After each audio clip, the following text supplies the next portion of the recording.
Tuxumdek kartishkani artib, yong'oqdek qilib qo'ygan kelinchak qaynotasi tomonidan lapatkadan zarba berilib, ko'mib qo'yilgan. Voqea qanday bo'lganini qaynotani o'zidan so'rab bilamiz.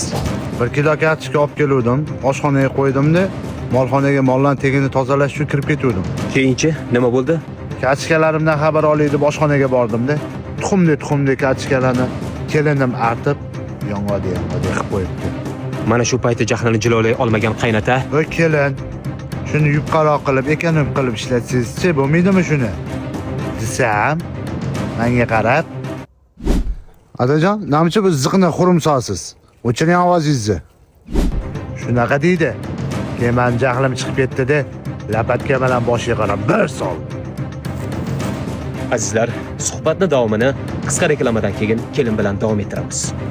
Yo'q, kelinim bilan gaplasha olmaysan. Nega? Ketgan. Azizlar, demak kelinchak og'ir jarohat olib shifoxonaga ketgan yoki arazlab oysinikiga ketgan. Qanaqa kasalxona? Qanaqa onasiniki? Mana mamutdi.